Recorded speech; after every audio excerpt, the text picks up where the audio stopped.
How you introduce yourself is kind of a big deal when it comes to running a successful online business. And did you know that there are 4 brand bios that we recommend that you have?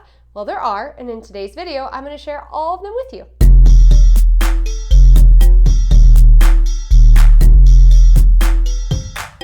Welcome back. I am Michelle Knight, founder and CEO of Brandmerry.com, and I am super jazzed to talk to you today about your different brand bios. You know, how you introduce yourself is so important, and there are different platforms and different moments in time that are going to require a different usage of your bio. Sometimes you're going to need just a 2-liner. Sometimes you're going to need a full brand story to share with your audience. And so I really want to break down each of these with you and how they build on top of each other and give you some insider tips for writing your different brand bios. So let's start with the first brand bio that I always recommend my clients write inside of my program, You Branded, and inside of my program, Brandmerry Academy, because it is so important, and that is your hook. I actually talked about your hook last week in my video all about brand messaging, which you can catch right here.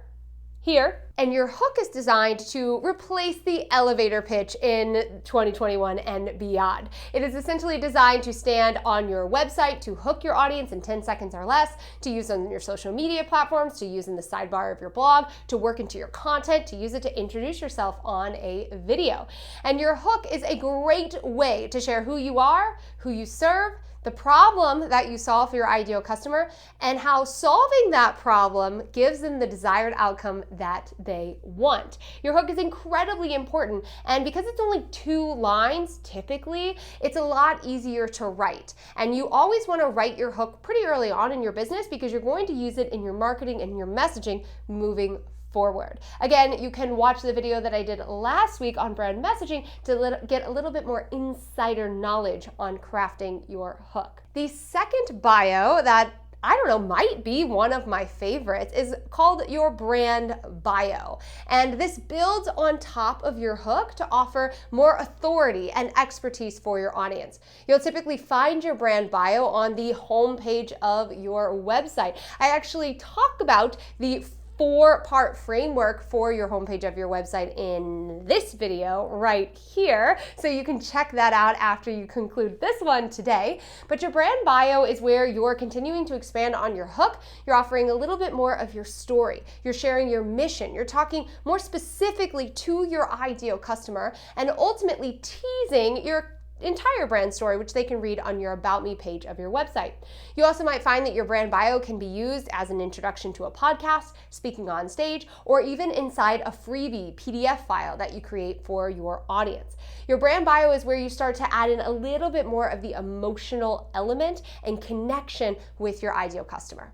The third bio that you want to create is a professional bio. Now, I'm not recommending that you have this right out of the gate for your business. As I mentioned, your brand bio, number 2, can help you when you're getting featured as a guest speaker or on podcasts, when they're typically asking for a professional bio. But once you start to get some of those accolades, or you've had success in your business, or you've been recognized for an outstanding award or anything in that category, you want to create a more professional bio as a way to introduce yourself to the media. So you'll typically find your professional bio can actually live on your About Me page. I always recommend that underneath your entire About Me, you have a little section with your headshot, says professional bio, and you have your professional bio there. That can be really helpful. You can always send people there to grab your professional bio. If you're doing an interview or something, they can find that information. It's readily available on your website. You can also use it in your PR collateral as well. But your professional bio is where you really showcase your expertise and your authority. You talk about the amazing things that you've done. It's a great opportunity to brag about yourself and your awesomeness. And finally, we have your About Me page. So you can probably see how each of these is going to build onto the other one. Once you understand your hook, who you are, who you serve, and how you're supporting them, you can then present your brand bio, why you're doing what you're doing, your mission statement, and how you ultimately want to support your clients in getting their end result. From there, you can continue to expand on that with your professional bio. And your About Me page is the big kahuna.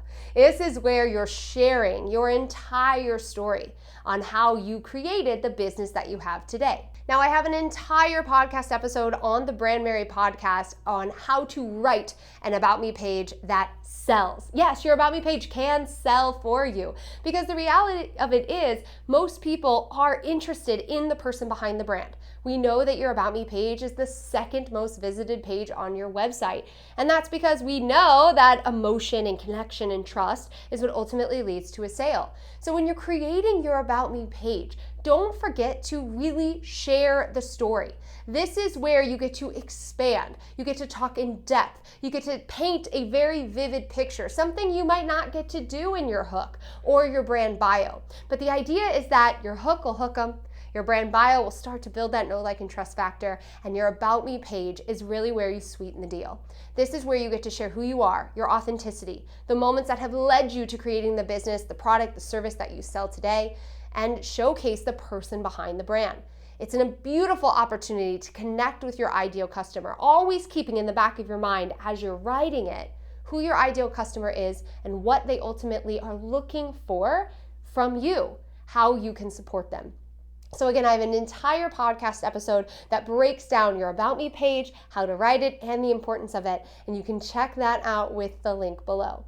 I hope that this was a fun video. I know a little shorter than what I typically do, but sometimes we forget that there are so many different ways that we can introduce ourselves and share our brand story with the world, that if you're going to take all this time to write an About Me page, you need to also understand your hook, your brand bio, and your professional bio as well. If you are ready to share your brand with the world, make sure you check out my new training all about mastering your marketing. This is where we talk about how you are going to attract your ideal customer, how you're going to make them aware of you, how you're going to build your email list and ultimately connect them to the sale without relying on social media. Sounds tempting, right? And your About Me page, your brand story, all of that plays such a vital role in your marketing. So if you want to go ahead and tune in to that free training, you can go to brandmerry.com/marketing to get in on that awesome piece of content, if I do say so myself. Thanks so much for tuning in today. I hope that this was incredibly valuable for you in understanding all the different ways that you can share your brand with the world.